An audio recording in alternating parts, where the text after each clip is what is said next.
Salut à tous, dans cette nouvelle vidéo, on va parler de transformation. Non, pas celle-ci, même si c'est vrai qu'elle est bien badass, mais plutôt de la transformation de notre climat en Europe. T'as pas l'impression qu'il devient un petit peu tropical?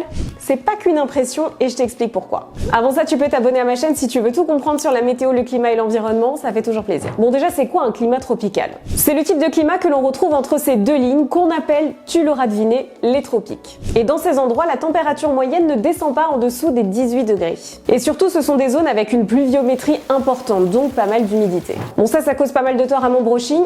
C'est un autre sujet, mais j'avoue que ça me contrarie pas mal. Bref, chez nous, nous avons 4 saisons qui ont chacune leurs caractéristiques. Mais alors quand on bascule en mode tropical, on passe directement de la saison sèche à la saison humide. Bon, ils connaissent pas trop les transitions, quoi. Si je prends l'exemple du Brésil, la région de Nord-Est est typiquement tropicale. De mai à novembre, c'est la saison sèche avec des températures qui atteignent très facilement les 40 degrés. Entre décembre et avril, c'est la saison des pluies, elles sont souvent fréquentes, brèves, mais aussi aléatoires. Résultat, il peut aussi y avoir des sécheresses assez marquées. Et avec un peu de jungle dans le décor, un climat tropical, ça ressemble à ça.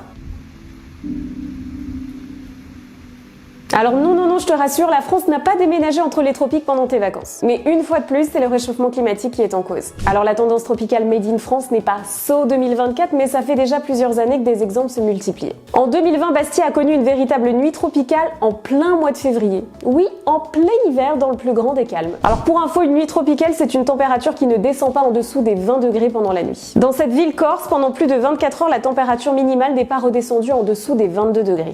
Et près de la Méditerranée, les phénomènes de ce type se multiplient, à Nice notamment. La barre des 62 nuits tropicales a été atteinte dans cette ville en 2024. Le thermomètre a même affiché 25 degrés dans la nuit du 29 au 30 août 2024, un record mensuel. Les Alpes-Maritimes sont particulièrement touchées par ce phénomène. Pierre Huat est météorologue et il m'a expliqué pourquoi. On a notamment une vague de chaleur exceptionnelle atmosphérique qui concerne la région depuis la mi-juillet et qui a influencé la Méditerranée qui en retour est très chaude avec des valeurs qui vont jusqu'à 29-30 degrés entre la Côte d'Azur et la Corse.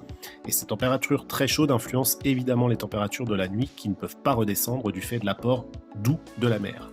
D'autre part, on a peu de vent et une urbanisation assez forte, ce qui fait que l'îlot de chaleur urbain, notamment en région niçoise, est très importante et elle contribue à maintenir des températures très élevées la nuit. Alors tu l'auras sans doute remarqué, les étés il fait aussi de plus en plus chaud. La barre des 40 degrés a été franchie en moyenne 13 fois par an depuis le début des années 2000, contre une fois par an entre 1950 et 1999. Et ça, c'est Météo France qui le dit. Mais ce qui est nouveau aussi, c'est que les températures se radoucissent toute l'année. La température annuelle moyenne en France en 2023 a atteint 14,4 degrés, soit plus 1,4 degré par rapport au normal entre 1991 et 2020. Et tiens, regarde un petit peu les conséquences. Cet air chaud, il contient plus d'humidité et il est plus léger que l'air froid, donc il a tendance à s'élever. Là-haut, il rentre en contact avec l'air froid présent en altitude, il a tendance à se condenser et à former de très gros nuages d'orage. Et ces orages, selon leur puissance, peuvent provoquer des inondations. Chaleur plus humidité, c'est comme un cercle vicieux qui se met en place et en plus de ça, ça booste les moustiques. D'ailleurs, en Charente, en juin 2023, la station de Barbezieux a enregistré 21 mm de pluie tombée en 5 minutes, 48,5 en 30 minutes et 50,1 mm